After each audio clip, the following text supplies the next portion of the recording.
Amigos y amigas de Cuatro Vientos, bienvenidas y bienvenidos sean todos y todas a nuestro programa, la primera del día de esta semana, lunes 20 de septiembre del año 2021. Prepárese porque este día arrancan ya los vientos Santana en toda la región del sur, del norte, centro, sur, todo el estado de California y Baja California, en la parte norte, vientos Santana están pronosticados en la primera de la temporada, así que prepárese porque con este tema de las pandemias, bueno, estos bichitos que andan por ahí, que van a volar ahora con los vientos de Santana, podrían también generar algún problemita de salud. Pero queremos agradecerle mucho que estén con nosotros. Estamos transmitiendo desde la ciudad de Ensenada, Baja California, México. Las 9 de la mañana con 40 minutos, tiempo local, tiempo de nuestro estado, Baja California. Bienvenidos sean y muchísimas gracias de nueva cuenta a nuestro estimadísimo amigo y colaborador de Cuatro Vientos de muchos años, articulista también en medios de comunicación, consejero estatal del Partido Morena en Baja California, doctor en estudios de desarrollo global, también imparte clases en la Universidad Nacional Autónoma de México, donde imparte la clase de ética, la Universidad Autónoma de Baja California y también en el Instituto McLaren para Desarrollo Pedagógico. Fíjese que la verdad es que siempre hemos tenido el privilegio de contar con la colaboración desinteresada de nuestro queridísimo Armando. Y Armando, te queremos agradecer mucho que estés con nosotros de una cuenta el lunes. Y vas a estar con nosotros el día de hoy solo, porque Daniel Solorio, tu pareja en comentarios, articulista también de nosotros acá en Cuatro Vientos, nuestro ombudsman, tuvo un pequeño problemita ahí de último minuto y no va a estar posible el día de hoy, no es posible para él estar con nosotros. Hola, Armando. Qué lástima. Qué lástima, ¿verdad? Qué lástima. Sí. Qué lástima, pero tienes el programa para ti solo, Armando. Sí. Buenos días, Armando Duarte, buenos días. Muy buenos días. Amigas de Cuatro Vientos. Pues Armando, mira, este tema te cae a ti como anillo al dedo, ahora sí, pues repitiendo al clásico, porque en tu doctorado sobre estudios de la globalidad, pues tiene una peculiar importancia el hecho de que ahora se haya reunido después de años de no hacerlo, esta comunidad de países latinoamericanos y caribeños, la CELAC, que tuvo su reunión cumbre aquí en la Ciudad de México, en el Palacio Nacional, presidida por el presidente Andrés Manuel López Obrador, y con la asistencia de más de 30 representantes de países que asistieron a esta cumbre, también la asistencia, por supuesto, de el presidente del Consejo Europeo, Charles Michel, y de Alicia Bárcena, secretaria ejecutiva de la Comisión Económica para América Latina y el Caribe, el CEPAL. Esta cumbre ha dado mucho que hablar durante el fin de semana y seguramente seguiremos platicando de ello sobre esta semana por la trascendencia de que se reúnan los representantes, los mandatarios y representantes de los países latinoamericanos en un momento en que América Latina tiene que cerrar filas para impulsar una serie de proyectos comunes. En primerísimo lugar, la salud. La pandemia nos está azotando a todos y hay países de Latinoamérica que se han quedado muy rezagados en cuanto a la distribución de vacunas y hay una propuesta muy concreta ahí para unirse, para fortalecer los proyectos de elaboración de más de 130 vacunas que están produciendo 5 o 6 países latinoamericanos, entre ellos en México, pero sobre todo también cerrar filas para hacer frente a los daños económicos causados por esta pandemia. Y ahí, en cuanto a lo inmediato, pero en cuanto a largo plazo, una visión más ambiciosa aún de una integración completa como región. Así lo expresaron algunos, así lo expresó Andrés Manuel López Obrador, el presidente mexicano, una integración que vaya a lo económico, a lo político y que permita hacer algo similar a lo que hizo la Unión Europea. Más o menos en esos términos se expresaron y por supuesto pues también llovieron críticas al papel que ha jugado la Organización de los Estados Americanos, la OEA, y la necesidad de contar con un órgano internacional verdaderamente autónomo. No lacayo, dijo el presidente, lo dijeron otros, no lacayo de otros intereses, sino que participe en los conflictos, no que los genere, que además lo haga en su participación a petición de las partes, no de manera de injerencia externa en los conflictos estatales. Yo ahí más o menos dejo este resumen para que tú nos hables desde tu visión, tus conocimientos, Armando, de la trascendencia de esta cumbre de países latinoamericanos y caribeños. Adelante, bienvenido. Muy bien, muchas gracias. Bueno, sí, efectivamente este evento realizado recientemente en la Ciudad de México, a convocatoria del presidente de la República, en el que ahorita México ocupa la silla de la presidencia de la CELAC, es sin duda alguna un acontecimiento político muy importante que puede adquirir relevancia histórica si se le dan seguimiento a los acuerdos y se logran concretar algunas propuestas como esta de integrar a la región en una especie de unidad latinoamericana, un poco siguiendo el esquema de la unidad de la Unión Europea. Y para entender la trascendencia del acontecimiento, habría que verlo en el contexto global. El mundo ha transitado en los últimos años, en las últimas décadas, por una serie de cambios a nivel global que se están dando con una velocidad que no se había visto en mucho tiempo. Desde la época del colonialismo, que duró bastante tiempo, y la reconfiguración de la economía mundial hacia finales del siglo XIX, los cambios han venido sucediendo cada vez con mayor rapidez. Después de el letargo de la Edad Media, que fue casi 1000 años, y estoy hablando desde una perspectiva muy eurocéntrica, porque Edad Media solamente hubo en Europa. Sin embargo, en la historia universal se considera como una etapa de la historia universal. No fue así, no es así. Es, si acaso, una etapa de la historia de Europa, pero en el resto del mundo, y Europa era un pedacito, es un pedacito del mundo, ¿no? Lo que pasa es que su influencia se vio potenciada, incrementada de manera muy notable, por efecto de que se convirtió en la región del mundo que colonizó o que dominó al resto del planeta. Y entonces se impuso la visión de la historia de los europeos. Bueno, decía que después del letargo de la Edad Media empezaron a haber cambios importantes. En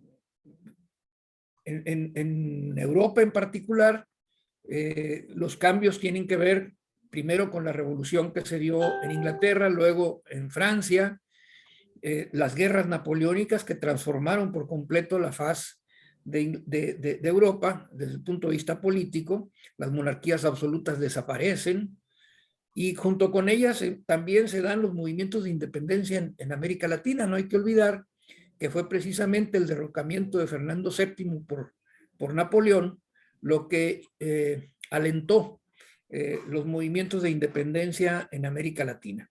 Es por esa razón que en América Latina casi todos los países celebramos al unísono, casi al unísono, nuestras independencias, porque todas tienen como origen precisamente el derrocamiento de Fernando VII por las fuerzas de Napoleón. Y aunque después se le restituye en el trono, ya no fue una intervención extranjera la que lo volvió a derrocar, sino una revolución liberal en 1820, que ya fue, digamos, la gota que derramó el vaso y que empujó a Iturbide, jefe de las Fuerzas Armadas realistas en nuestro país, a buscar el acuerdo con Vicente Guerrero, con Guadalupe Victoria, para consumar la independencia de nuestro país.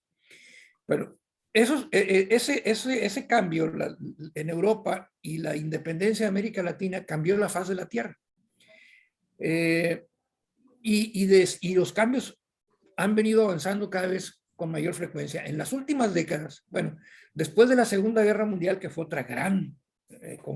otro gran acontecimiento que transformó el mundo, emerge un mundo bipolar.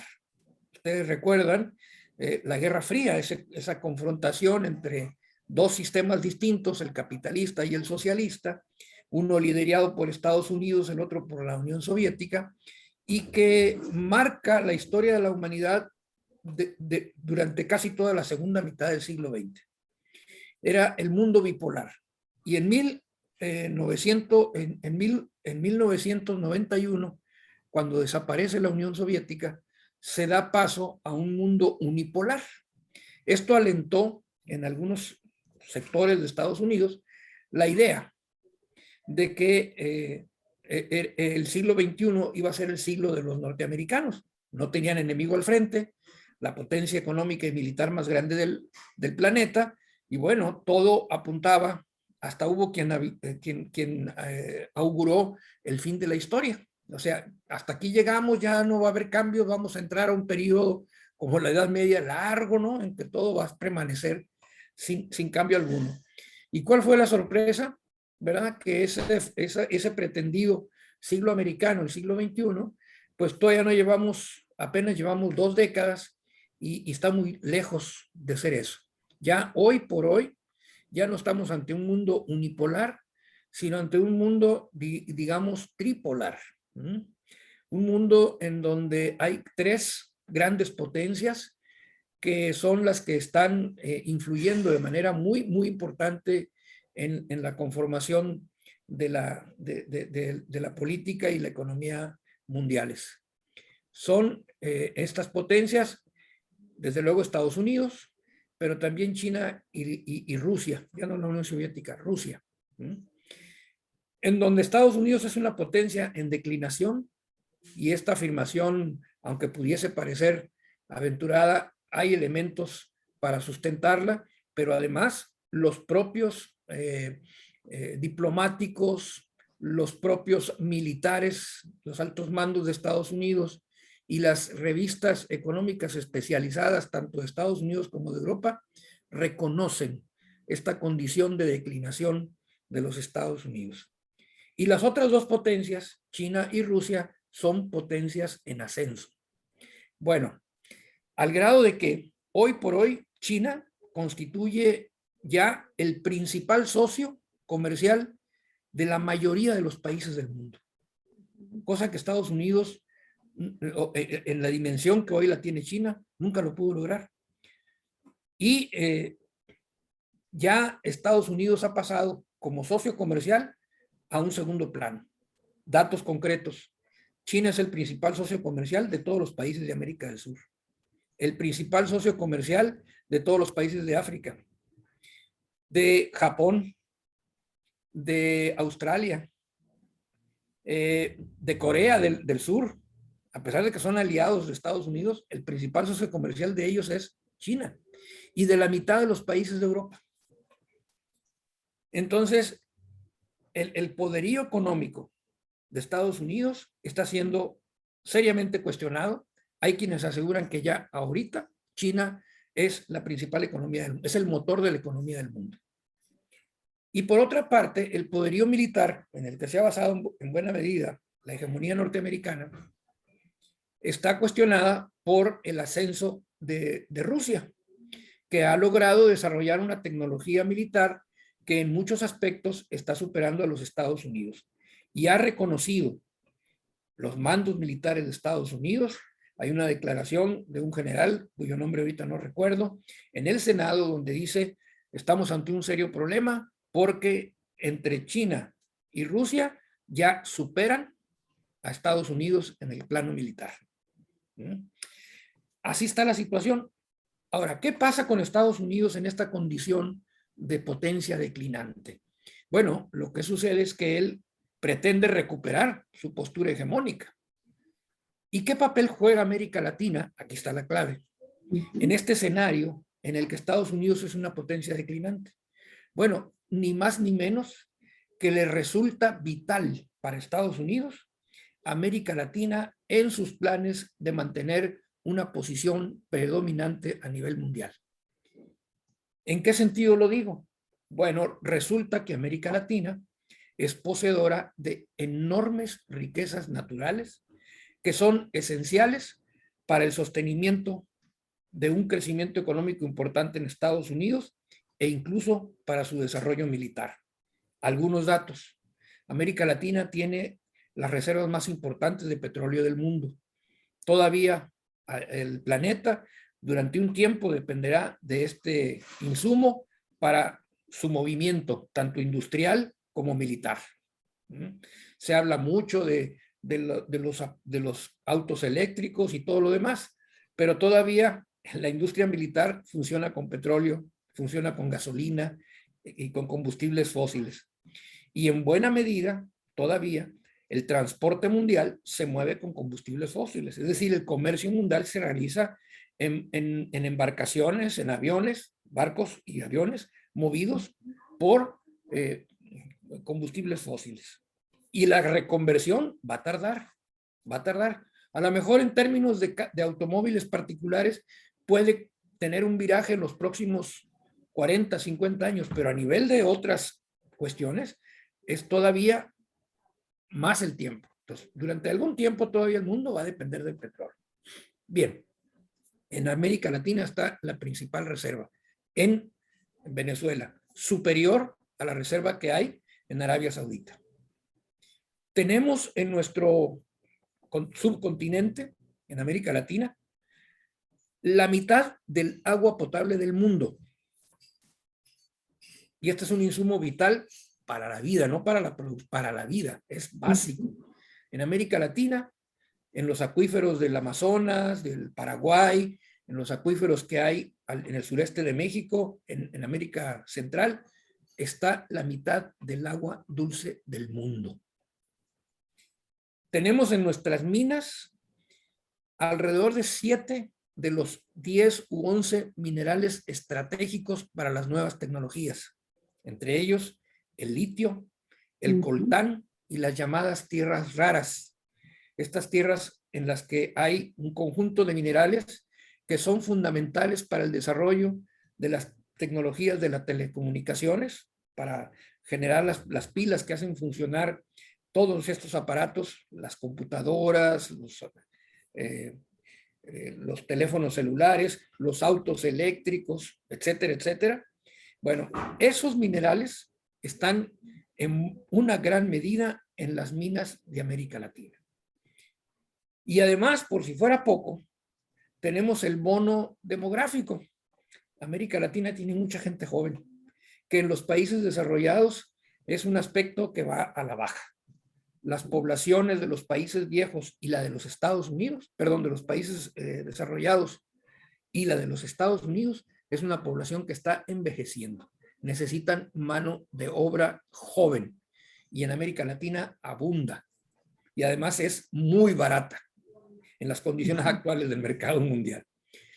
Significa entonces que América Latina resulta para los Estados Unidos, tal como lo dijo el Che Guevara hace mucho tiempo, América Latina es su reserva estratégica.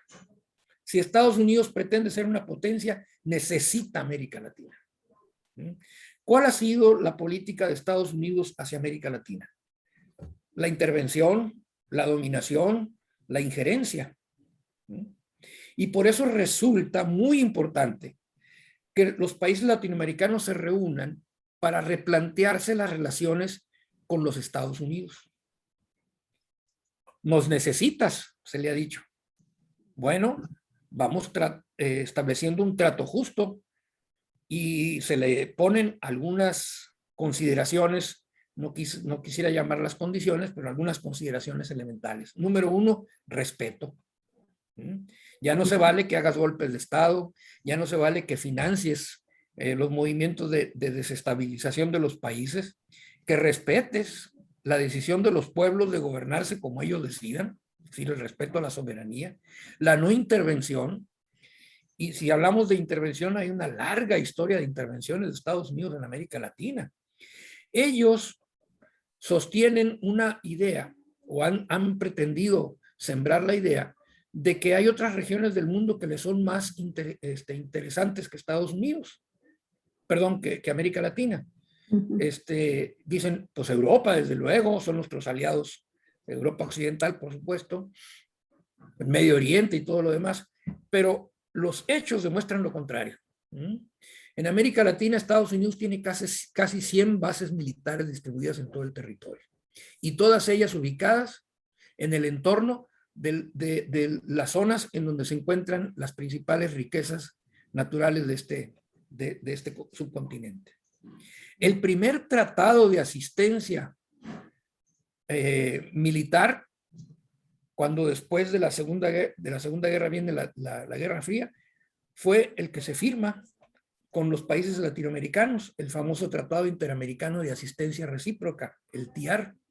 Fue antes que la OTAN en la Europa, fue antes que la Alianza del Pacífico, con Corea del Sur y algunos, Taiwán y todo lo demás. Fue antes que eso. Por otra parte, también se estableció, antes que en cualquier otro lugar, un comando especial para la vigilancia de la región. De todos los comandos que hay en el mundo del gobierno, del ejército norteamericano, el primero fue el Comando Sur, con sede en Miami, Florida, y que tuvo como uno de sus brazos importantes la llamada Escuela de las Américas, que funcionaba en el Panamá, en donde no solamente se capacitaba desde el punto de vista técnico a los militares de América del Sur, sino también ideológicamente les daban un coco watch para estar en contra del comunismo. Todo esto en el marco de esa política de contención del comunismo. Estados Unidos no podía permitir que en su zona, en su reserva estratégica, en su zona de influencia, pudiese existir un sistema distinto al que ellos pregonan. De ahí su agresión a Cuba. Eso es lo que explica el prolongado cerco contra Cuba, y también explica el golpe de Estado en Chile, pues porque ahí había un presidente declaradamente marxista y que había llegado al poder por la vía de la elección democrática. Entonces, bueno, todo eso. Entonces, si vemos este contexto geopolítico de que América Latina es indispensable para Estados Unidos en sus pretensiones de mantener una postura, si no hegemónica, por lo menos que le dé batalla a sus oponentes, a quienes están desafiando su poderío, pues requiere de nosotros. Y el hecho de que los latinoamericanos se estén juntando, después de muchos años de no hacerlo, para replantearse las relaciones con los Estados Unidos, constituye un movimiento estratégico de la mayor importancia. Es la oportunidad de cambiar el sentido de las relaciones entre Estados Unidos y América Latina y dejar atrás la época de la intervención, de la agresión, del abuso y de la dominación, por una época de colaboración para el desarrollo, con base en el respeto a la soberanía y con base en el respeto a las decisiones de los pueblos de darse el tipo de gobierno que más les convenga. Híjole, pues es un panorama muy completo. Nosotros comentábamos la semana pasada que en los festejos, en el contexto de los festejos de nuestra independencia, en esta ocasión, este 2021, estaba lleno de un gran contenido, iba más allá de las formas tradicionales, hasta espectaculares de lo que es el grito de independencia, el desfile, y profundizaba en una propuesta de un cambio fundamental en las relaciones de los países latinoamericanos, que como tú bien dices, pues todos entramos a un proceso de independencia en un contexto histórico que le permitió a estos países como México, que estaban bajo el dominio de la corona española, aprovechar los conflictos que tenía España en Europa para poder independizarse. Fue una circunstancia objetiva, favorable, que permitió estos procesos de independencia. Pero hacía mucho tiempo que el grito de independencia, la ceremonia en sí, pues no iba más allá de lo anecdótico, y ahora, a diferencia de ello, pues se plantea esta propuesta del presidente Andrés Manuel López Obrador, que hay que decirlo, tiene muchos meses trabajándose.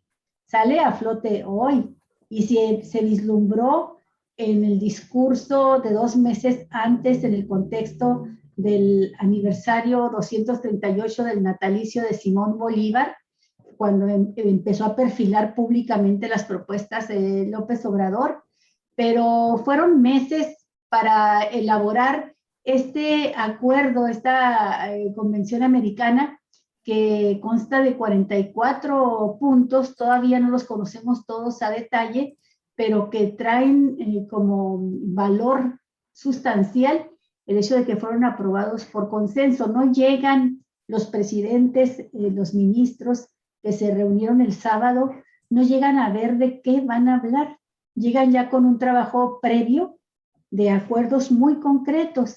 Y aunque se destaca en la prensa lo anecdótico, el tiroteo, el lanzamiento de dardos, dicen, de unos países contra otros, que por las diferencias políticas, ideológicas, las críticas de Uruguay y Paraguay a Nicaragua, al presidente Maduro, ¿verdad?, y a Cuba misma, pues lo que destaca a final de cuentas es que todos esos países que estuvieron presentes firmaron un acuerdo que es histórico ya, por la, como tú dices, Armando, si se cumplen, si se llevan a cabo, pondrá a América Latina en una posición muy, muy interesante, de mayor fuerza para negociar y acordar frente a las potencias que se reparten el mundo, y fundamentalmente frente a Estados Unidos y el propio Canadá, algunos de los acuerdos fundamentales que nos lleven hacia niveles de equidad, de justicia, empezando por la distribución de las vacunas. Decíamos hace un momento, ¿no?, la elaboración y distribución de vacunas contra la pandemia, contra COVID, pero siguiendo con propuestas que van hacia este meollo que mencionaste ahorita, de las enormes riquezas naturales que tiene la región latinoamericana y que son codiciadas, han sido siempre codiciadas. López Obrador lo dice muy claro cuando habla, por ejemplo, de la minería, y dice que en 3 años se llevan el equivalente las empresas extranjeras a lo que se llevó toda la corona en los 3 siglos de dominación, la corona española. Se trata entonces de la defensa de nuestra soberanía, pero planteado en un marco que aquí es donde yo te quiero pedir tu opinión, de la posibilidad de que al margen de las diferencias políticas e ideológicas se pueda llevar a cabo la unidad para sacar adelante este proyecto de integración, en el que llama la atención el presidente López Obrador. No solamente plantea la integración latinoamericana, sino la integración continental frente al crecimiento también de China para poder ser autosuficientes. Dio algunas cifras que hablan de la dependencia que está pasando a tener los pueblos latinoamericanos de polo económico de Estados Unidos hacia China, ¿no?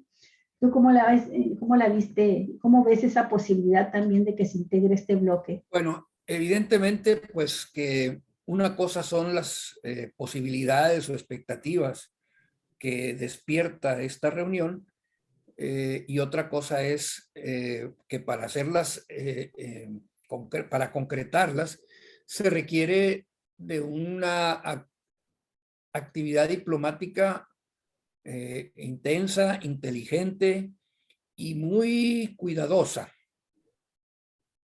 porque evidentemente, y ahí fue manifiesta esta situación, hay diferencias que el propio canciller calificó como serias, importantes, entre los jefes de Estado de los países latinoamericanos. Y esto tiene que ver precisamente con la alineación política que los jefes de Estado asumen. Tenemos, por ejemplo, a una cantidad determinada de jefes de Estado alineados totalmente a los intereses norteamericanos. Ese es un obstáculo, porque la posibilidad de que esta organización, la CELAC, se transforme, se convierta en el principal, que fue el propósito, espacio de articulación, de unión y de cooperación entre los latinoamericanos, depende mucho de que los jefes de Estado de América Latina asuman una postura latinoamericanista y, digamos, acoten, frenen o de plano abandonen esa postura de subordinación al imperio norteamericano. Y allí es donde está la situación. Claro, no depende solo de los jefes de Estado, también depende de los pueblos latinoamericanos, porque son ellos, en fin, a final de cuentas, quienes eligen a sus gobernantes. Y hay que ir viendo cómo esto se puede ir transformando. Durante el periodo en el que el progresismo, vamos a llamarle así, a los gobiernos latinoamericanos de corte centro-izquierda, avanzaron en América Latina de la primera década de este siglo, parte de la segunda década de este siglo. Los organismos latinoamericanos de integración y de colaboración se fortalecieron de manera importante. Está el Mercosur, que era un mercado común de algunos países del Cono Sur, los más importantes, entre ellos Brasil, Argentina, estaba Uruguay, estaba Venezuela como observador, y a mí me tocó conocerlo. Tuve la oportunidad, cuando estaba estudiando el doctorado, de hacer una estancia en Montevideo, y conocí la sede del Mercosur y tuvimos oportunidad de tener pláticas con algunos de sus funcionarios. Y había todo un programa para ir avanzando paulatinamente en el fortalecimiento de los lazos comerciales para el desarrollo en esa región de América Latina. Pero el hecho de que haya sucedido cosas como lo que pasó en Brasil, ¿no?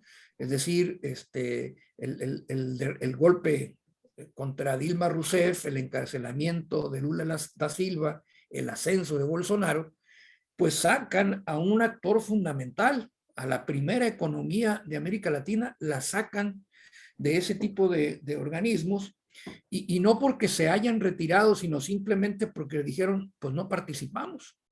Ya ahí estamos, pero como si no estuviéramos. Están en calidad de bulto. Como ahora, por ejemplo, fue notoria la ausencia de Brasil en la cumbre de la CELAC. O sea, se negó a venir. ¿Por qué? Porque no está en esa tesitura. Bolsonaro representa precisamente, ¿verdad? Es un integrante representativo de este grupo de jefes de Estado, que están en una postura totalmente subordinada a los Estados Unidos. Y no vinieron, ¿verdad? Pero bueno, mientras estuvo ese grupo de países importante, progresistas, la UNASUR floreció, el Mercosur floreció, la CELAC floreció. Cuando se viene el movimiento del péndulo hacia la derecha y empiezan a caer o a cambiar los gobiernos de tipo progresista mediante golpes blandos, mediante desestabilización o apoyo de los Estados Unidos, porque estuvo metido ahí, trabajando para cambiar la correlación de fuerzas a su favor, estos organismos empezaron a languidecer. La UNASUR prácticamente está ahí en estado catatónico, como lo estaba la CELAC antes de esta reunión, ¿no? Y como están muchos otros mecanismos de cooperación, en el peor momento, porque esos organismos garantizaban algún tipo de respuesta colectiva frente a situaciones como esta que estamos sufriendo, la pandemia. Y bueno, se viene la pandemia y nos agarra desunidos, desorganizados y sin capacidad de dar una respuesta conjunta, en donde los países menos desarrollados de América Latina tuviesen oportunidad de tener la solidaridad de sus países hermanos, institucional, ya no por voluntad de sus gobernantes, sino por mecanismos institucionales.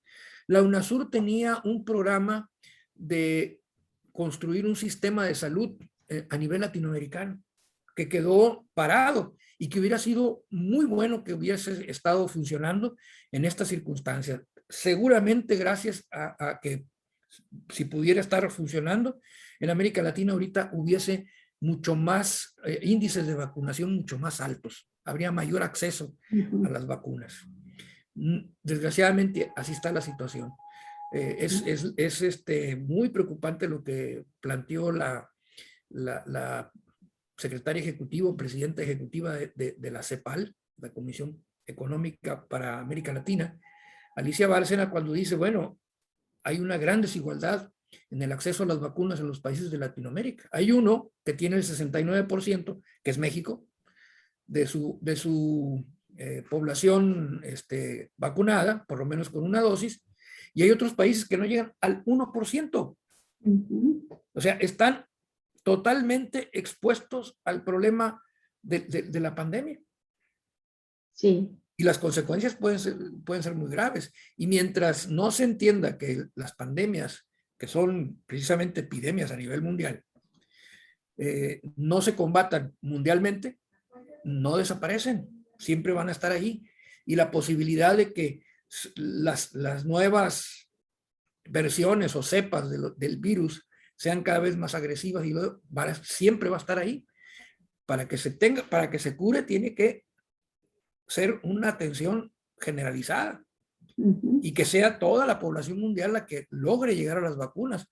Pero bueno, ahí está un serio problema a resolver. Entonces, va a ser muy difícil, sobre todo si Estados Unidos mantiene su postura e intensifica su postura de jugar al divide y vencerás, y entonces de darle apoyo a aquellos países que son sus subordinados y de provocar el conflicto al interior de este tipo de organismos como la CELAC para evitar que se pueda dar esta situación. No es casual los discursos de la calle, el discurso del presidente del Paraguay, ¿no? Que provocaron el debate que se estaba dando ahí.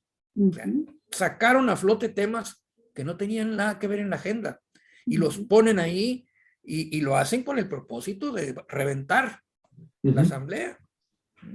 Bueno, no fue así, pero sí puso la atención en un nivel... Desvió la atención de los temas de acuerdo, ¿no? Así es, y aparte refleja esta dificultad. Entonces, ahí quienes ocupen la presidencia de la CELAC, México este año, el año que viene no sé cuál vaya a ser, tendrán que hacer derroche de mano izquierda, es decir, de oficio político, para tratar de conciliar y establecer acuerdos que son básicos. Me parece muy importante, bueno, hay algunos que eran así como que se haya acordado, por ejemplo, el tema de la unificación para atender el problema de la pandemia. El acuerdo prácticamente por consenso para crear un fondo para ayuda en casos de desastre, que en nuestra región está muy expuesta a ello, sobre todo el Caribe y América Central, ¿no? Los huracanes les pegan muy fuerte, los sismos. Y también el haber aprobado... En ese sentido, la demanda de que se aumente a por lo menos 100 mil millones de dólares el apoyo a los países fundamentalmente de Centroamérica, porque dicen, siendo la región que aporta mayores bienes ecológicos al planeta, mayor cantidad de oxígeno, de agua, la parte más limpia, ¿no? del planeta, en ese sentido, son los que más resienten los efectos del cambio climático. Y me pareció muy interesante el planteamiento que hicieron los presidentes centroamericanos y del Caribe, diciendo necesitamos que se refuerce el apoyo por parte de las primeras potencias, los países más desarrollados, para poder hacer frente al cambio climático en esta región del mundo. Hay una evidencia muy importante, Armando, Olga, de finalmente de cuál podría ser el futuro inmediato de la propia comunidad latinoamericana y caribeña, el CELAC. Cuando en dos ocasiones, en dos posicionamientos muy importantes que hizo en las últimas horas previas a la cumbre y posteriormente ya la presentación misma de las propuestas, de los acuerdos que se lograron en la cumbre, de la respuesta de cuál va a ser la respuesta de los Estados Unidos con Joe Biden, ¿sí? Sobre el que se habla mucho de que si es demócrata, que si en realidad quiere hacer cambios y transformaciones y cambiar lo que hizo su antecesor Donald Trump en materia política con referencia a América Latina, que hay que saber que hay que recordarlo. Donald Trump siempre buscó la desestabilización de los gobiernos electos democráticamente en América Latina y siempre apoyó, y creo que esa ha sido también la tónica que ha tenido este presidente Joe Biden, a sus socios de derecha y de ultraderecha, ¿no? Está el caso de Brasil, siguen manejando el tema de Guaidó en Venezuela, siguen tratando de estabilizar esta enorme... que no se veía hace muchos años en Colombia, esta rebelión social también, cansados ya de tantos excesos de la clase política de derecha en este importantísimo país también colombiano allá en América del Sur. Pero Joe Biden, primero que nada, dijo cuando el presidente Andrés Manuel López Obrador pues lo incitó a que levantara el embargo a Cuba, el bloqueo a Cuba. Dijo, bueno, pues a través de su embajador, recién desempacado, casi a las 24 horas, 48 horas, ya estaba dando una declaración de respuesta a esa propuesta, que no es la primera ocasión que lo hace el presidente mexicano, efectivamente. Y dijo, más palabras menos, dijo, ¿saben qué? A nosotros esto del bloqueo no nos interesa levantarlo porque nosotros todavía tenemos pendiente la tarea y nuestra misión de democratizar a esa isla antillana. Sí, dijo, el gobierno de Estados Unidos respeta mucho a López Obrador, pero seguirá en la misma línea con el objetivo de lograr la democracia en Cuba. Ajá. Y otra vez lo mismo, ¿no? ¿Por qué tiene que ser el gobierno de Estados Unidos el que, de acuerdo a su concepción, democratice, ponle comillas, a Cuba, o quítaselas según creas conveniente, pero ¿por qué tiene que ser la potencia de Estados Unidos quien decida el destino de los pueblos? Cuando el tema de la democratización en Estados Unidos también pues, podría tener muchas interrogantes en el pasado proceso electoral. Sin embargo, esa fue tan solo una muestra de posicionamiento de Biden. Y posteriormente, pero también previo a la realización de la asamblea de la cumbre, manifestó por habitación también de que se hubo un pronunciamiento que hacía el presidente mexicano y otros, creo que también fue el del Perú y creo que también fue el de Ecuador, que decían, ¿sabes que también vamos a invitar a Estados Unidos y a Canadá que se unan a esta propuesta a estas propuestas? Y fue el total silencio, no hubo absolutamente ningún pronunciamiento del gobierno de Estados Unidos ni del gobierno canadiense. Y una tercera que se suma al día de hoy es de nueva cuenta Andrés Manuel López Obrador insistiendo en que se echa a andar un programa similar a esta Alianza para el Progreso de los 70, del principio de los 70. Del gobierno de Kennedy.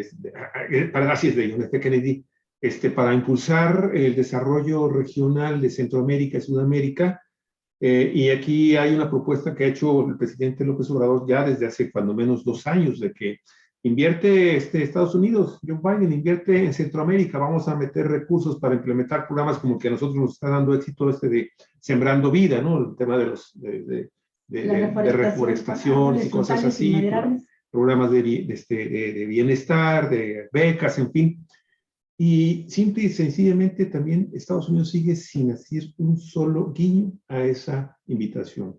Se habla de que reciben muy interesados en las propuestas que está haciendo el presidente. Hoy les está diciendo que creo que 90,000 familias centroamericanas en un principio, en este mismo año, podían detener su migración hacia los Estados Unidos, pasando obviamente con el gran problema que se crea acá en la política exterior mexicana, pero si tan solo se invirtieran, no recuerdo la cantidad de millones de dólares, que no son tampoco una cosa extraordinaria, y sin embargo, el silencio. Un programa de esta naturaleza, dice Andrés Manuel López Obrador hoy en la mañana también, que podría estar generando empleo para más de 350,000 centroamericanos, que ese es el gran movimiento y el gran problema que se está gestando con el tema de la migración, y que tantos dolores de cabeza le está provocando al gobierno mexicano el tema de la migración con motivo de los derechos humanos también acá a nivel internacional. Entonces, es muy difícil, como tú bien lo dices, Armando, que se logre integrar un bloque de países latinoamericanos y caribeños que pueda al mediano plazo generar cambios a mayor profundidad. Para empezar, las enormes desigualdades económicas que existen en la región.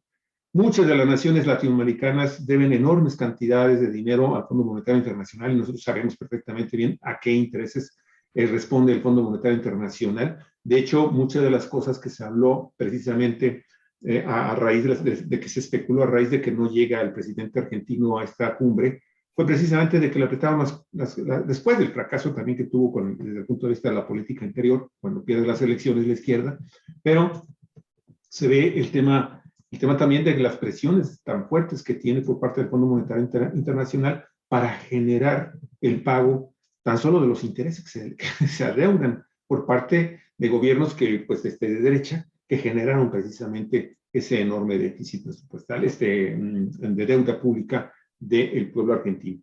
Entonces, a lo mejor de todo esto lo que sale es que a lo mejor un grupo de 15, 18 naciones latinoamericanas y caribeñas puedan comenzar a armar un pequeño paquete, sí, o sea, continuar con el gran bloque y los grandes intereses y las grandes metas de la integración continental. Sin embargo, creo que sería más sencillo comenzar a armar bloques con naciones que están afines en ciertos temas. Lo que tú dices, Armando, es bien cierto. El péndulo en los países latinoamericanos en materia de derecha, izquierda y centro es un vaivén de todos los días, de todos los años, y es más fácil que naciones que tenemos quizás mayor coincidencia desde el punto de vista ideológico pudiéramos generar un bloque pequeño quizás para un principio, pero que empiece a sentar las bases de un crecimiento que sea ejemplo para el resto de las naciones, y entonces sí buscar una mayor integración política, cultural, que la tenemos desde el punto de vista cultural, pero económica y política. Ahí le paro. Sí, tienes razón. Y por eso decía yo hace un momento que es un tema que no solamente depende de la voluntad del presidente de Estados Unidos o de los mandatarios latinoamericanos, ¿verdad? Sino de los pueblos de Latinoamérica. Porque a final de cuentas, la composición y la naturaleza, las características de los gobernantes de América Latina, pues son una cosa en la que los pueblos latinoamericanos pueden jugar un papel importante. Tenemos en puerta elecciones en Brasil. Yo me pregunto, ¿qué pasaría si en Brasil vuelve a ganar la izquierda? Las encuestas que se han hecho ahorita, todavía no hay candidatos, pero le dan una ventaja a Lula como posible presidente frente a cualquier candidato que la derecha pueda poner, incluido el propio Bolsonaro, ¿no? Bolsonaro trae niveles de aceptación bajísimos, ¿verdad? Entonces se está abriendo la posibilidad nuevamente de que en Brasil haya un cambio, digamos, en favor de un gobierno más progresista. Serían entonces 3 de las principales economías de América Latina que estarían en el campo del progresismo. México, Brasil y Argentina. Y entonces aquí habría ya, digamos que una base material muy importante para que se pudieran desarrollar algunos programas, independientemente de si Estados Unidos participa o no.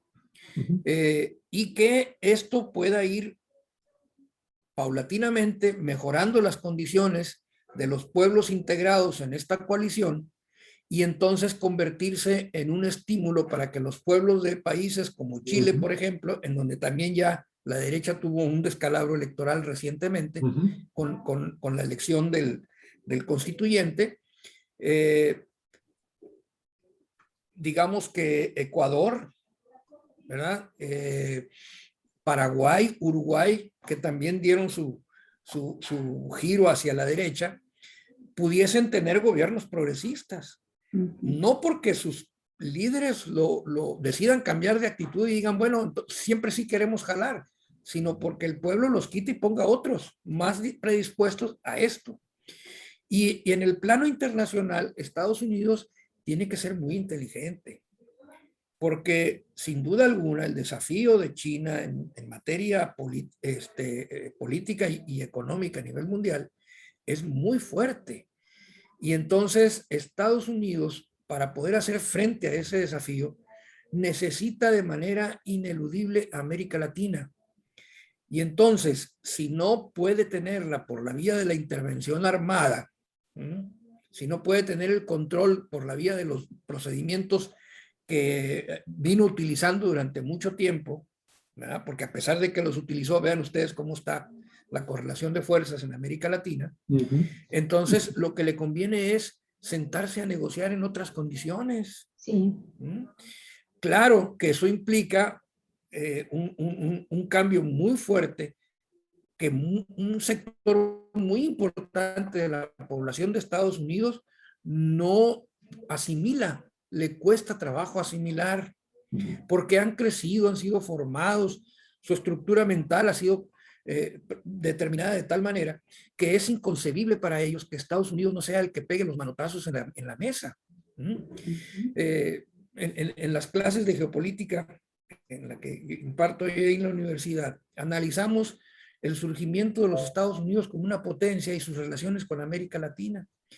Y desde que se fundó la colonia, desde antes de que fuera un país independiente, hay en la mentalidad de los habitantes que vinieron a Estados Unidos una concepción de sumisión en este continente. Recordemos que quienes fundan las colonias norteamericanas son digamos, esta secta o fracción del cristianismo conocido como los puritanos, conocidos así por ser una expresión, yo le llamo así, fundamentalista del cristianismo protestante. Casi como los talibanes del cristianismo. Así me los imagino yo, ¿no? Y entonces ellos vienen con la idea de un gobierno teocrático, o sea, vinculado a sus creencias religiosas. Y ellos se consideraban el pueblo escogido de Dios. Y América era la tierra prometida. Y ellos plantean desde el principio, ahí están los textos y los que dijeron esas cosas, que ninguna nación tiene el derecho de pasar por encima de otra, a menos que la otra se oponga a sus designios, ¿no? De la providencia. Y como ellos vienen a la tierra prometida, bueno, y las naciones originarias los atacar, pues cómo no los iban a atacar si les estaban quitando sus tierras. Ellos se sintieron con todo el derecho legal de emprender contra ellos una guerra de exterminio. Y bueno, pues ahí está la suerte de los indígenas norteamericanos, ¿no?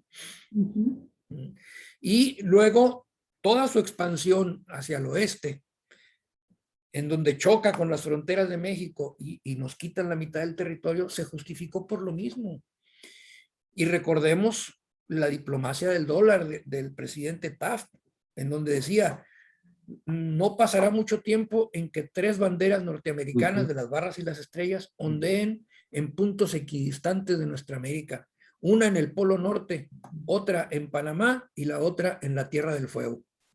O sea, su idea es el dominio por completo de América. América para los americanos, todo el continente la doctrina de América Monroe, para los Estados la Unidos. primera doctrina de política exterior de Estados Unidos dedicada a América Latina, ¿no? Que demuestra la importancia que América Latina tiene para los Estados Unidos.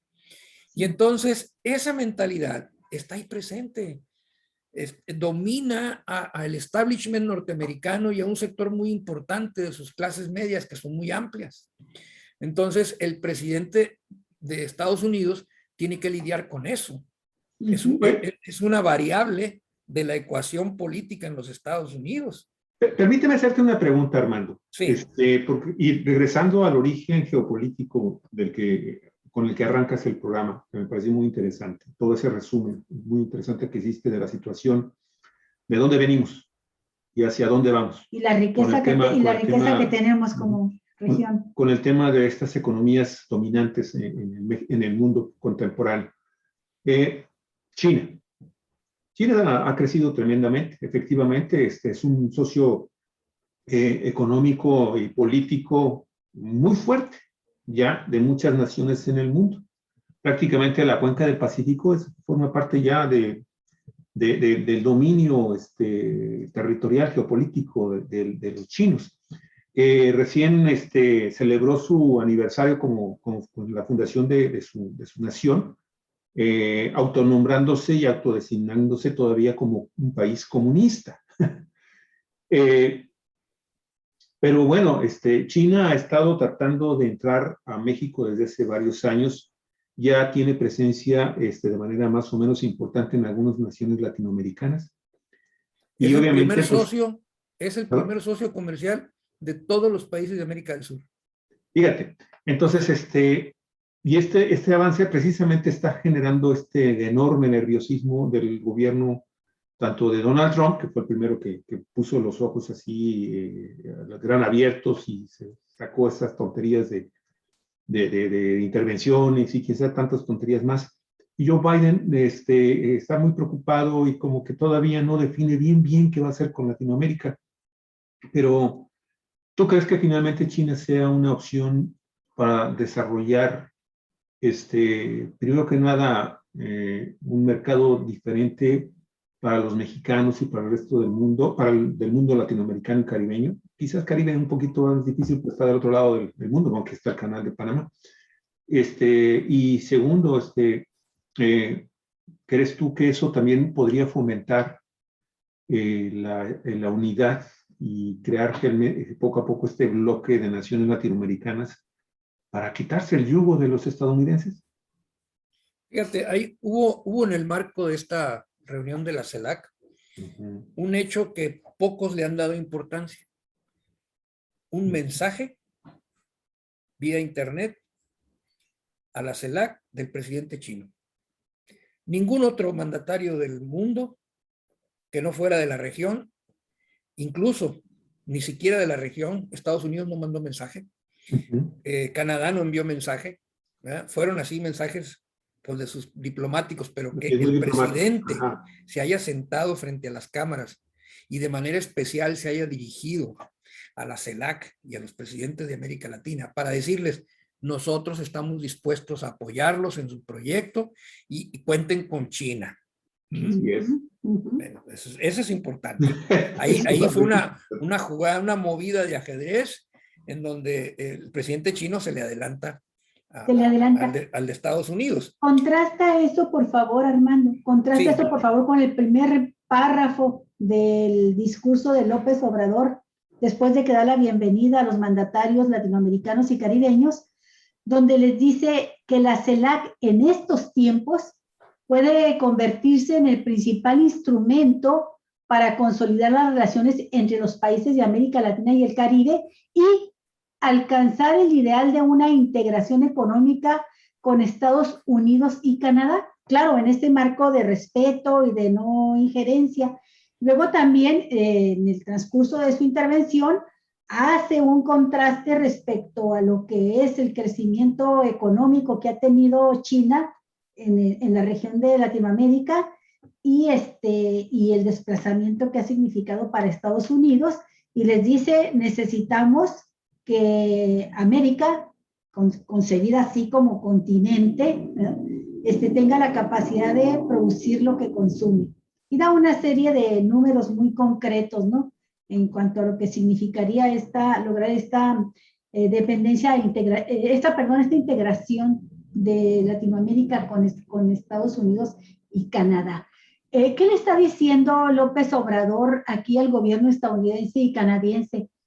Tenemos una propuesta y estamos pensando en esta propuesta relacionarnos en mejores términos económicos y políticos con ustedes, con el norte, donde está el imperio. Pero también es un guiño, es un aguas porque también ahí está China, ¿no? O sea, ¿cómo lo interpretas tú? Yo lo veo de esa manera. Yo siento que el discurso de Andrés Manuel fue muy cuidadosamente elaborado para no generar, primero, obstáculos, inconvenientes, innecesarios en este momento. O sea, plantear a la CELAC como un bloque antiimperialista sería, pues, meterla en un callejón con tal vez sin salida. Lo que le está diciendo Estados Unidos a Biden, palabras más, palabras menos, no seas güey, aquí estamos, simplemente respétanos y vámonos juntos. Tú decides. Está poniendo la pelota en la cancha de los Estados Unidos, ¿verdad? Claro, para eso Estados Unidos va a tener que vencer internamente pues, el poder del establishment y todo eso, ¿no? Muy difícil que lo pueda hacer Biden. Si fuera Bernie Sanders, me canso que desde cuando le hubiera tomado la palabra a López Obrador y otra cosa sería. Pero Biden no, ¿verdad? Pues hay que recordar su trayectoria. Sí, cierto, es acá más negociador, no es Trump, ¿verdad? Es más, pero también tiene el garrote a un lado, Armando, y tiene un garrote, en cualquier momento lo usa. No, pues votó a favor de la guerra, de la intervención en Irak, votó a favor en la intervención en Afganistán, claro. No da su brazo a torcer en el y luego le dijo a Putin que era un asesino, o sea, el señor tiene lo suyo. Claro, ahí tiene. Y obviamente, ¿verdad? Bueno, agudizó el bloqueo a Cuba, ¿no? Y bueno, lo hace también por circunstancias internas. Miren, en la lógica de Estados Unidos, el poder de las corporaciones, en la lógica de la política norteamericana, el poder de las corporaciones es una variable que está ahí presente y es muy, muy determinante. Las decisiones que se toman no se toman en función de la racionalidad, digamos, abierta de todos, sino en función de la negociación de los apoyos para la próxima campaña. Ya ven que en Estados Unidos las campañas electorales no tienen financiamiento público, se financian exclusivamente con financiamiento privado. Y las campañas en Estados Unidos las gana aquel candidato que junta más dinero y que tiene más dinero para hacer campaña electoral. Y entonces el lobby político norteamericano, es decir, los representantes de las corporaciones que andan ahí hablando, discutiendo con los legisladores y con los políticos, juegan un papel muy importante y las decisiones de los políticos se dan en función de cuidar esos apoyos y esas alianzas. En buena medida, el apoyo que Biden, más bien la decisión de Biden de endurecer el cerco a Cuba, tiene que ver con el apoyo al Partido Demócrata que le dieron en esta campaña en Florida los cubanos radicados en Florida. Las cantidades de dinero que le soltaron a la campaña y el voto que ellos controlan corporativamente. Y entonces, bueno, pues Biden fue a decirles, hizo el anuncio y lo primero que hace es reunirse con los líderes de estos grupos, ¿no? Bueno, entonces, en esa lógica es difícil que Estados Unidos lo esté haciendo. López Obrador le está poniendo la pelota a Estados Unidos en su cancha diciéndole, a ver, se avientan. No, si ustedes quieren, ahí nosotros preferimos una alianza con ustedes que con otros. Claro, pero ahí me gustaría que retomáramos lo que estabas comentando, mi estimado Armando, lo del tema de China, porque estabas diciendo que el único presidente de una nación poderosa, de las tres que mencionaste, es el único que lanza un mensaje. Lanza un saludo apoyo, y un apoyo a los acuerdos de la CELAC. Incondicional. ¿Es eso? Apoyo incondicional, lo mencioné. Apoyo incondicional. Y entonces, para allá iba, ¿no? Todo esto que estoy comentando es para plantear lo siguiente. Tú tienes la decisión. Si no decides negociar con nosotros en esos términos, nosotros quedamos en libertad de tratar con quien sea, con Así China es. inclusive, con Así China es. inclusive, ¿no? Entonces, por eso decía yo, no seas tonto, Estados Unidos. Ok, ¿Cuál de los dos caminos escoges? ¿Verdad? ok. ¿Cuál de los Y dos así escoges? en ese discurso entendido con las entre líneas, ese que coincido contigo fue un discurso de López Obrador muy cuidado, muy estudiado, cada palabra bien calculada. Después de que habla del crecimiento de China, crecimiento económico de China en esta región del continente, le plantea, para cerrar muy redondo el discurso, recuerda lo de la Alianza para el Progreso de Kennedy, la propuesta de Kennedy en el 1961 al 69, y plantea que, bueno, en aquel tiempo fue lo más avanzado, es lo que más ha logrado Latinoamérica, lo único y mejor que ha logrado Latinoamérica en esas relaciones de apoyo del primer mundo para mirar hacia un desarrollo un poco más equitativo y de apoyo a las naciones latinoamericanas. Y enseguidita dice, ¿a poco no? ¿A poco el Congreso de Estados Unidos dejaría solo a Biden? ¿A poco no lo apoyaría si se le plantea, después de que dice que el apoyo que dio Estados Unidos en aquellos años con Kennedy a la región latinoamericana fue de 10,000 millones de dólares, equivalentes hoy a unos 82,000 millones?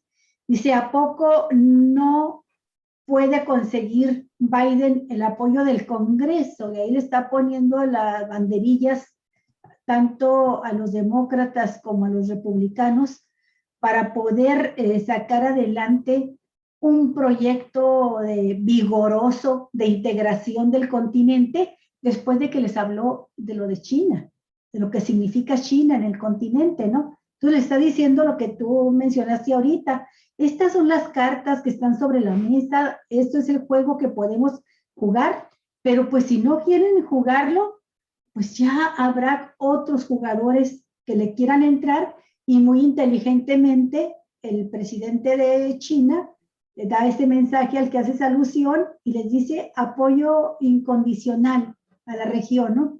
Entonces, si bien es cierto que López Obrador señala que aquel acuerdo de Kennedy se da en el contexto de la Guerra Fría, pues hoy lo que está diciendo es tenemos que sacar adelante un acuerdo en el contexto del crecimiento de una nueva potencia económica. Véanlo, es una nueva potencia económica que está saliendo con afán decidido de dominar y con mejor mano izquierda para lograr acuerdos con las naciones.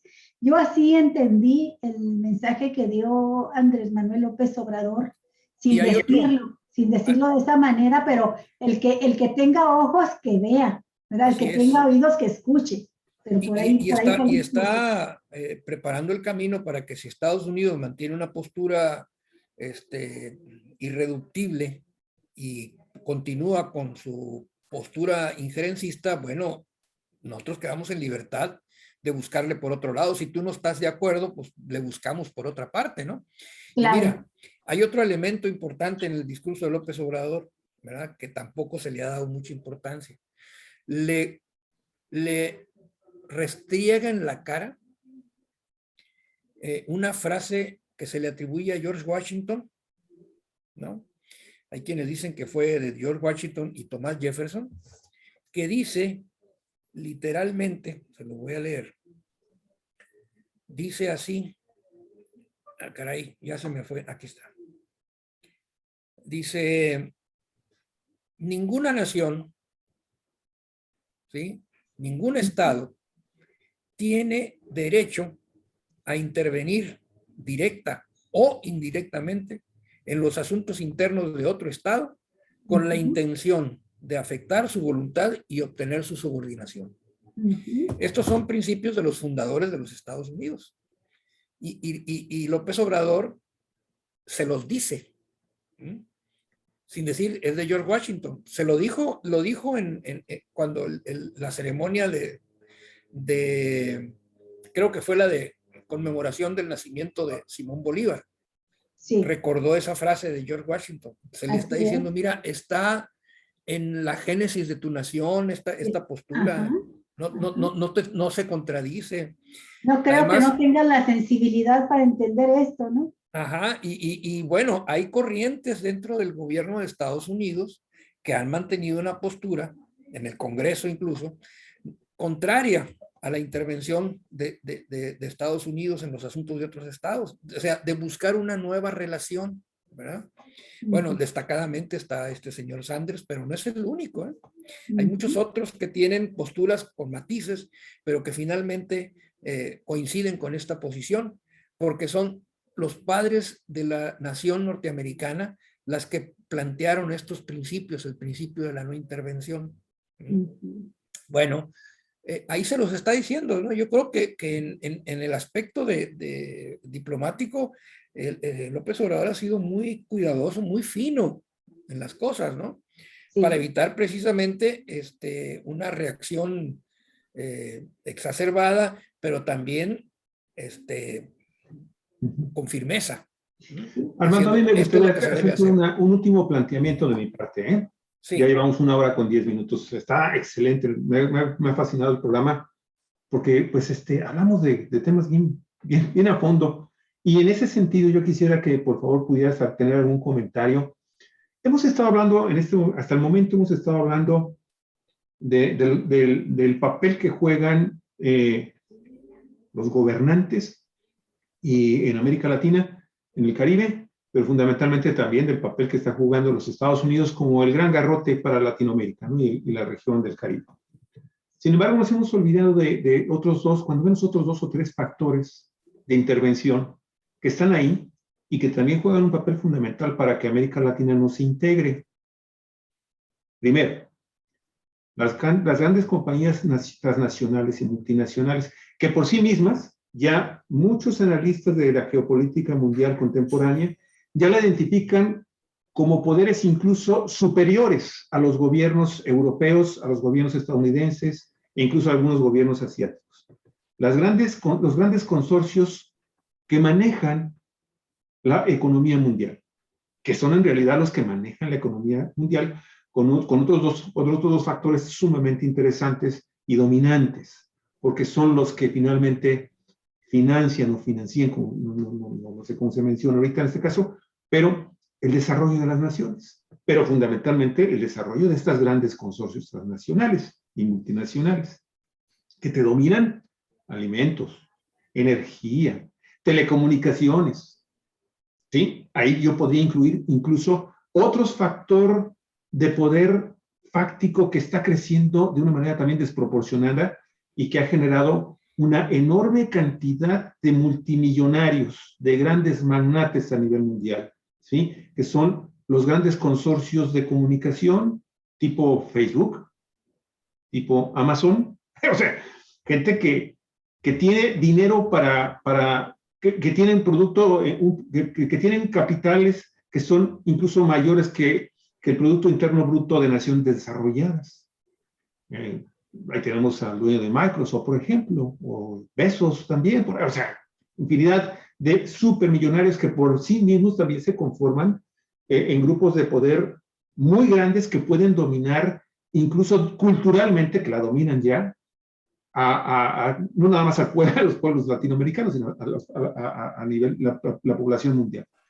Y otros 2 grandes sectores que están ahí, que están jugando un papel también sumamente importante, porque el caso de Argentina lo acaba de demostrar cuando simple y sencillamente jala una riendita a Argentina y dice, a ver, Fondo Monetario Internacional, Banca Mundial, la Banca Mundial, que también ustedes saben, está diseñado para todos estos grandes crímenes de cuello blanco, ¿no? Y de otro factor que también está jugando un papel sumamente importante, y no sé hasta qué punto estuviera de acuerdo en que se integraran las naciones latinoamericanas, y me estoy refiriendo a los grandes sindicatos de las drogas, que manejan como 40, 50 actividades adicionales que van desde secuestro, robos de vehículos, en fin. infinidad de crímenes de muy alto impacto. No, incluso, y dominan las incluso economías, economía ¿no? legal para lavar dinero. Dominan, sí, con sus asociados del banco, ¿no? De los bancos a nivel mundial. Entonces, esto que a veces no lo podemos mencionar, estamos tan clavados en que son los gobiernos, que son los partidos políticos, pero estos grandes otros actores que emergen, ¿sí?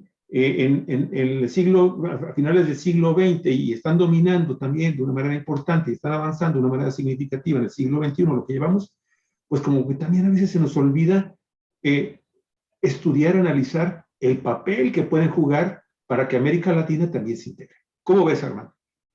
No, definitivamente son poderes reales, les llaman poderes fácticos, que están presentes, que ejercen influencia y en algunas, frecuentemente es una influencia determinante, ¿no?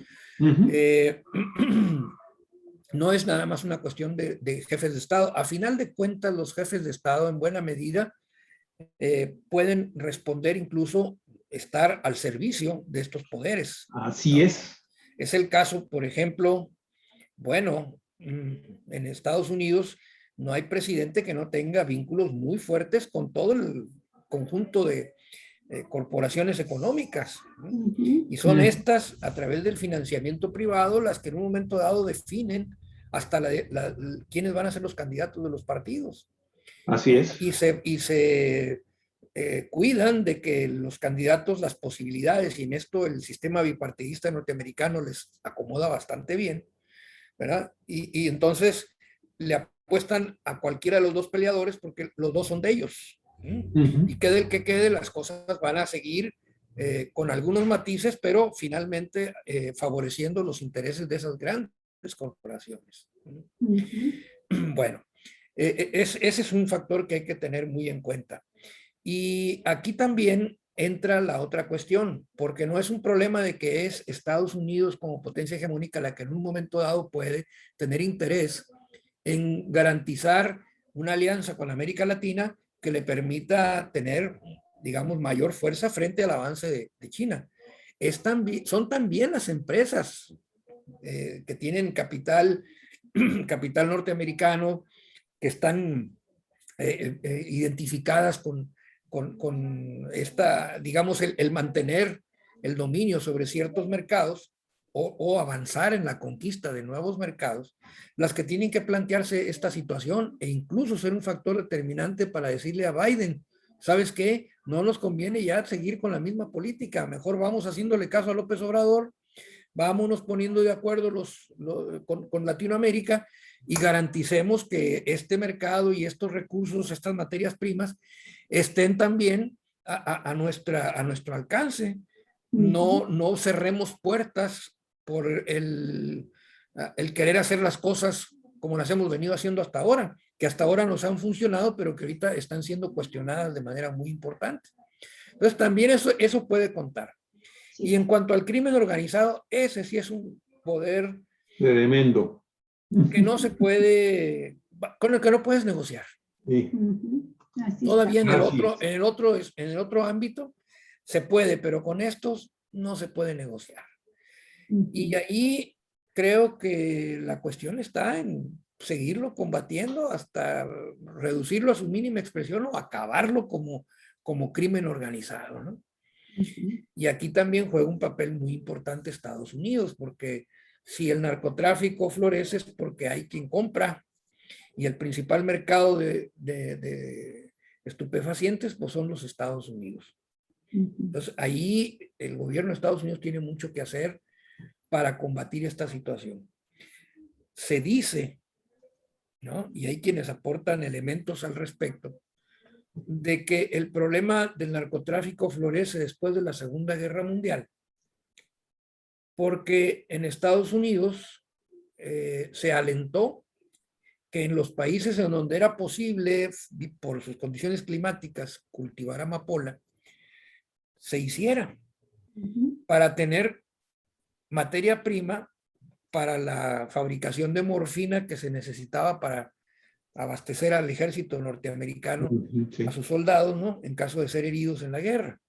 Entonces, por ahí viene esta cuestión, pero luego las farmacéuticas estadounidenses utilizaron el opio como elemento fundamental para producir muchos medicamentos de uso cotidiano y común en los Estados Unidos. Que causaron adictos. Que causaron adictos y que ahora esos adictos, ¿verdad? Pues necesitan seguirse abasteciendo, no pueden tener acceso a la medicina legal porque pues se requiere la receta y pues ya no tienen la enfermedad, pero tienen la adicción y bueno, pues el mercado negro, ¿no? Y entonces Sí. se abastecen ahí. Sí. Acuérdense del Dr. House, ¿no? Este personaje de esta serie norteamericana que es adicto al Vicodin, ¿no? Que es un medicamento norteamericano para el dolor, ¿verdad? Muy utilizado en Estados Unidos, ¿verdad? Y que ha provocado adicciones en personas que no necesariamente lo inician incursionando en el consumo de drogas, sino de consumo de drogas legales, pero que después le generan la adicción y que ante la incapacidad o imposibilidad de obtenerlas legalmente más adelante, lo que hacen es fortalecer el mercado negro, el narcotráfico, pues. Son millones de norteamericanos que consumen drogas comprándolas en el mercado negro. Sí, y quiero tomar el tema de las farmacéuticas porque me pareció muy interesante y quiero saber tu opinión, Armando. La propuesta del presidente de Bolivia, Luis Arce, que va directo al corazón de la solución de este problema de las vacunas contra COVID y dice, tienen que liberarse las patentes. Mientras no se liberen las patentes, el mundo no está seguro, no puede llegar la vacuna al grueso de la población, que es la que está pues, asentada en las naciones más pobres y medianas, de mediano desarrollo y pobres. Entonces, es un planteamiento que hace y creo, lo aprovecho para mencionar el hecho de que es precisamente estas condiciones de pandemia los que han servido como un acicate para que se vuelva a unir los países de Latinoamérica para encontrar respuesta no solo a la vacunación contra la pandemia, sino para enfrentar la crisis que deja la pandemia en el mundo y que golpea pues principalmente a naciones como las latinoamericanas.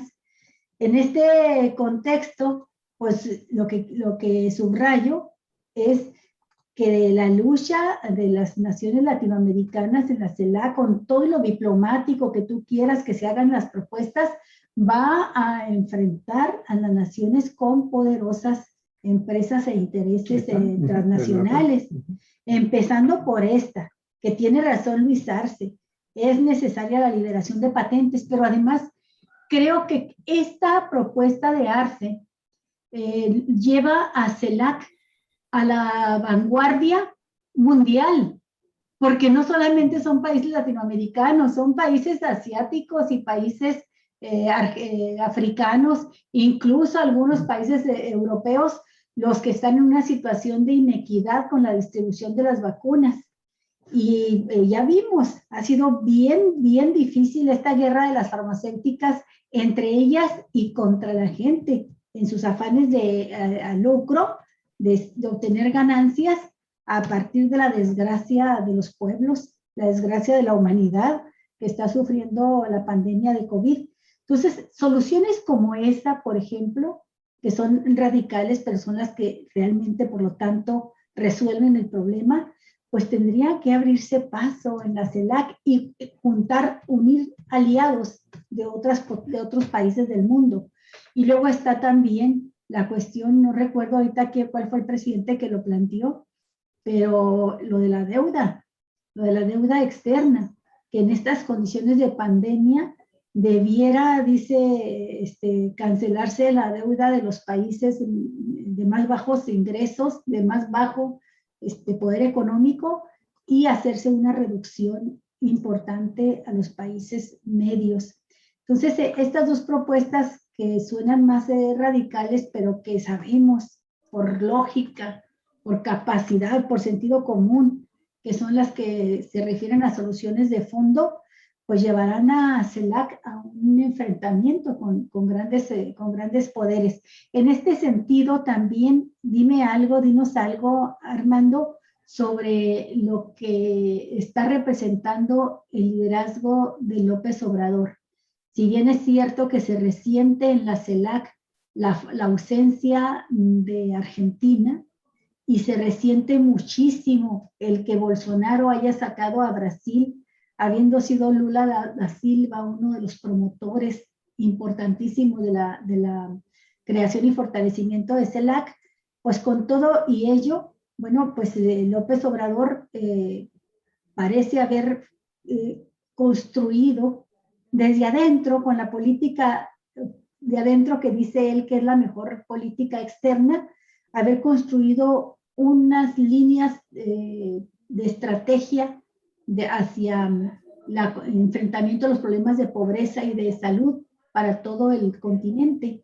Y en ese sentido, pues impulsa un liderazgo que en lo que escuché yo, y escuché todavía esta noche, estuve viendo de nuevo lo que me faltaba de toda la reunión de la CELAC, una cantidad impresionante de reconocimientos y de elogio al liderazgo del presidente López Obrador. Nada más permíteme hacer, nada más rapidísimo. Yo nada más quiero mencionar esto. Este hombre que estamos viendo aquí, que es el director general de la Organización Mundial de la Salud, Tedros Ghebreyesus, sobre el tema, Olga, de pedir las patentes, la liberación de las patentes. Él lo hizo, recordarán ustedes, en noviembre y diciembre, a nombre de la Organización Mundial de la Salud, porque fue cuando comenzó ya el tema de que se iban a comenzar ya a entregar las primeras dosis de vacunas, fundamentalmente Pfizer, estos grandes transnacionales que se mencionamos y vimos hace un momento. Que no se cumplían. Y les dijo, señores, que te acuerdas que retenían incluso las vacunas y no las querían soltar si no les pagaban antes.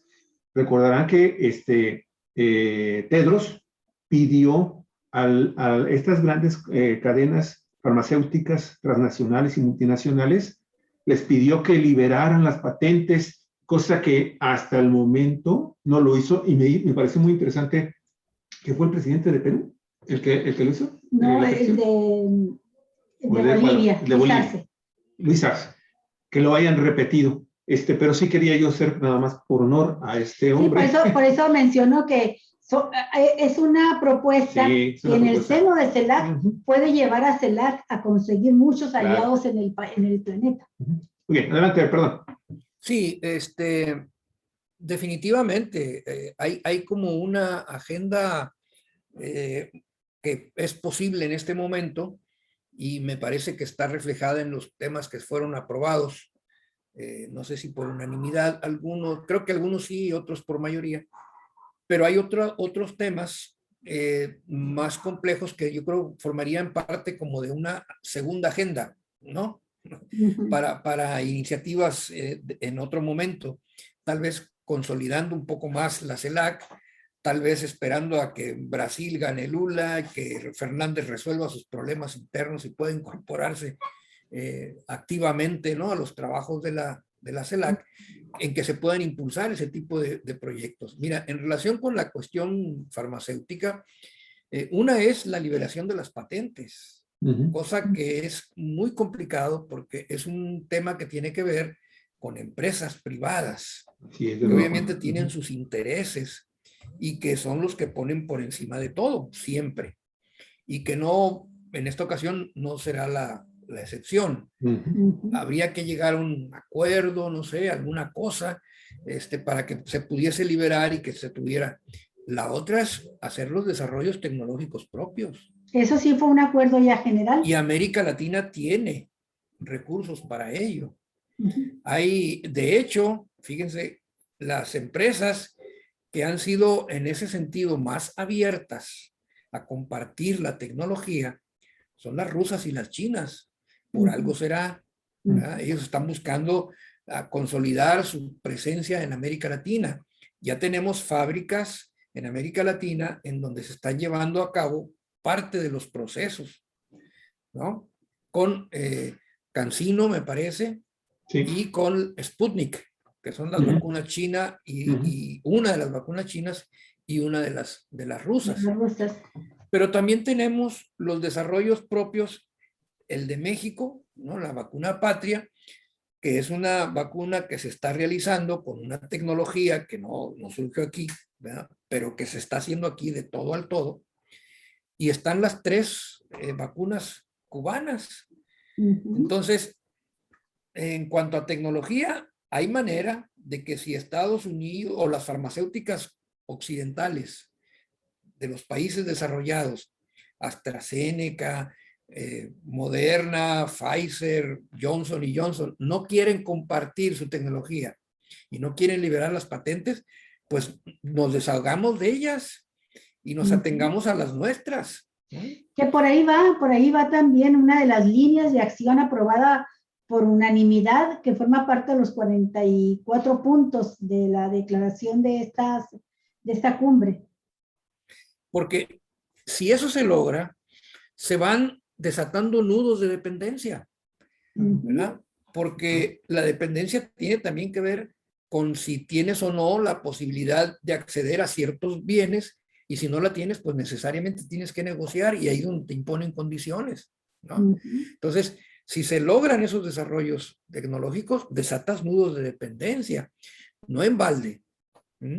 Los países desarrollados son los principales impulsores de esto que se llama la propiedad intelectual, ¿no? La defensa de la propiedad intelectual, porque se están asegurando de mantener el control de las tecnologías para obligar a los países que no tienen esos desarrollos a negociar con ellos y aceptar sus condiciones. Si los países en desarrollo pueden desarrollar esas tecnologías, se acaban, se desatan esos nudos de dependencia.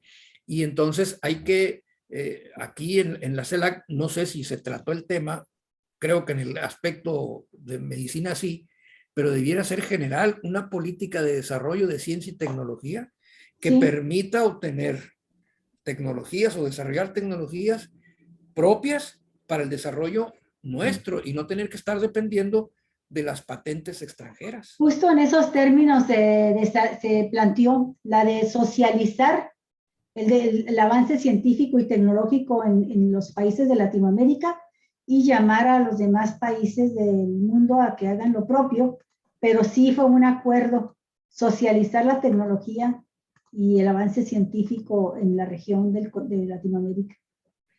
Es que eso apunta al fortalecimiento de la soberanía, y cuando se plantea ser autosuficientes para consumir lo que necesitamos, eso también nos pone en condiciones de poder tratar con el resto del mundo sin puntos vulnerables, sin debilidades, sin flancos débiles. ¿Okay? Yo voy y negocio con China, pero no porque no tenga manera de tener aquello o porque lo necesite mucho, sino porque a lo mejor puedo obtener mejores condiciones o por simple cooperación para el desarrollo, ¿no? Que es un concepto que se maneja mucho. Claro. Yo nada más comentaría una última cosa. Me gustaría mucho también preguntarles, porque yo la verdad no pude encontrar algo referente a este tema que también se me hace que son cosas que se pueden hacer sin necesidad finalmente de llevar más adelante este tipo de acuerdos, ¿sí? Son cosas que se podrían lograr, por ejemplo, con Argentina, que se podrían lograr, por ejemplo, con Chile, que se podrían lograr con Colombia, que se podrían lograr incluso hasta con Guatemala. El tema de los alimentos. A mí me preocupa mucho, hubo un informe creo que del Fondo Monetario Internacional, en donde hace unos días, hace 4 o 5 días, en donde se llega a la conclusión, incluso esto avalado por especialistas mexicanos, de que México tiene un 46% de déficit en su producción de alimentos. Y esto también, pues ese es algo que se podría negociar al corto o inmediato plazo con naciones que están produciendo granos latinoamericanos, que están produciendo carne, que están produciendo alimentos básicos, con los cuales podríamos incluso también comenzar a hacer incluso el desarrollo de un sistema, si tú quieres, primario de movimiento de cabotaje marítimo, que nos permitiera también comenzar a fortalecer lazos en ese aspecto, en el aspecto de comunicaciones. Sí, es que, por ejemplo, el caso de Cuba, ¿no? Que tiene muchas carencias de todo tipo, porque es una isla que no cuenta con todos los recursos que un país requiere y necesariamente Cuba requiere del comercio exterior. Y el bloqueo es su principal dolor de cabeza. Pero todo lo que Cuba necesita para desarrollarse, en términos justos, pagando lo que es justo, los precios de mercado y todo, lo tiene América Latina, pero no lo puede comercializar con Cuba porque Estados Unidos se los impide con el bloqueo. Entonces, estas cuestiones están orientadas a eso, a fortalecer la soberanía de la región. Y aquí hay que recordar lo que, ¿por qué razón López Obrador, antes de la CELAC, realiza un evento de conmemoración del natalicio de Simón Bolívar? Simón Bolívar. ¿Verdad? Vinculándolo con la independencia. Claro. Fue, digamos, un personaje importante en la independencia de varios países de América Latina. Pero no solamente por eso, sino porque él, en esa carta que escribió él estando en Jamaica, creo que en 1913, advierte ya de la necesidad de la unidad latinoamericana para resistir las pretensiones imperiales de la potencia del norte. No dijo Estados Unidos, de la potencia del norte, pues evidentemente sabemos cuál es. Y en otra parte, en otro texto, dice él, Estados Unidos parece estar destinado a ser el dolor de cabeza de los países de América Latina. Entonces, el hecho de rescatar la figura de Bolívar en este contexto, en este momento en que se va a realizar la reunión de la CELAC, marca una posición, ¿no? Sí. Y por eso es importante que veamos esto así, en esa dimensión, ¿no?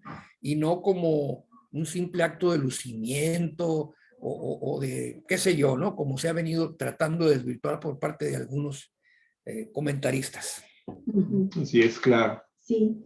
Pues mira, yo quiero cerrar con esta imagen que vamos a ver en este momento, mi estimado Armando, Olga. Pero si me permites, antes adelante, de que sí, quieras hacer un comentario. Adelante. Armando, sí hubo un acuerdo unánime que consistió en aprobar la propuesta de Alicia Bárcenas, representante de la CEPAL, mexicana ella también, y por cierto, muy inteligente su intervención, lucidora.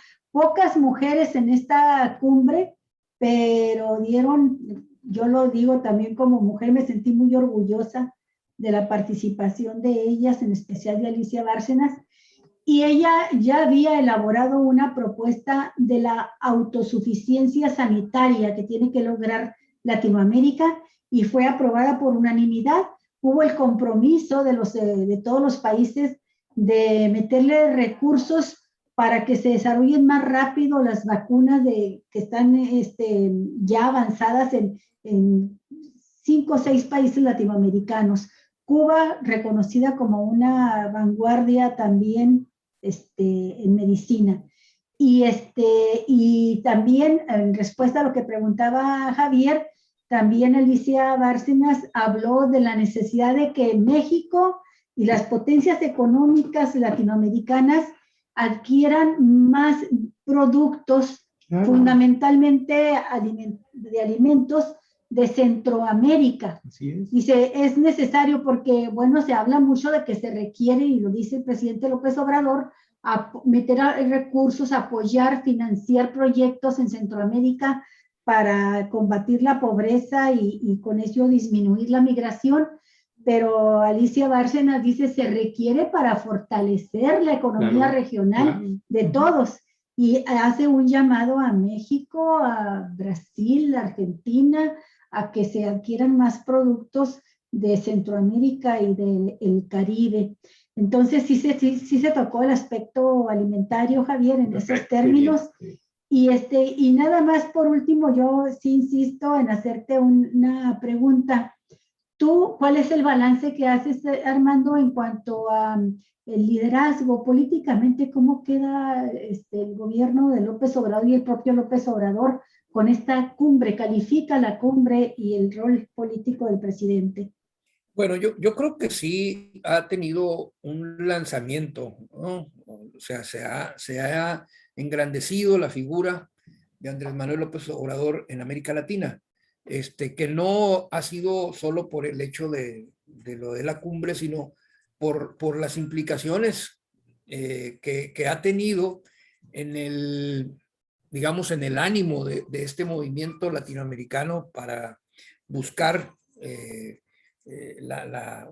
lo que llaman la segunda independencia, la independencia definitiva, cuando triunfó en el 2018. Yo he escuchado comentarios ahí que lo consideran como un evento político muy importante, el que la segunda economía del subcontinente y el vecino de los Estados Unidos se haya zafado del yugo del neoliberalismo, ¿no? Por lo menos en términos de gobierno, declarativos, y bueno, hay un programa que va en esa dirección. Lo han considerado como un aspecto muy importante y han destacado en este aspecto la figura del presidente de México, ¿no? Como un líder en Latinoamérica, en este movimiento por lograr un nuevo orden en la región. Muy bien, pues sí. La visita de Fernández, ¿se acordarán ustedes?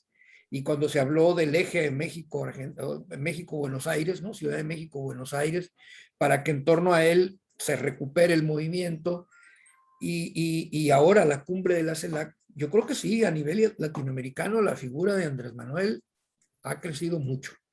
Y se notó en los discursos que dieron los mandatarios latinoamericanos, particularmente los progresistas, ¿no? La manera en cómo se dirigen, cómo reconocen, cómo agradecen, ¿verdad? Este trabajo diplomático para reactivar la CELAC manifiesta que la figura internacional de Andrés Manuel en el ámbito latinoamericano ha sufrido un crecimiento exponencial.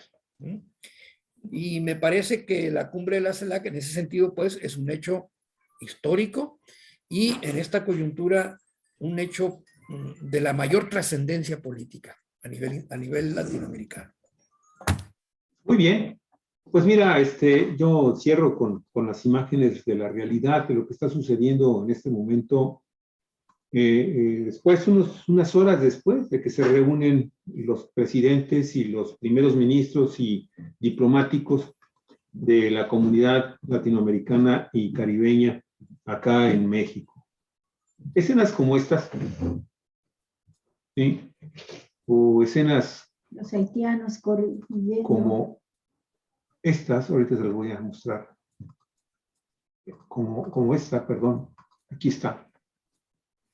Son precisamente los argumentos de hoy día que cuando menos a las cabezas de las naciones de Latinoamérica y del Caribe, deben de reflexionar en que no más de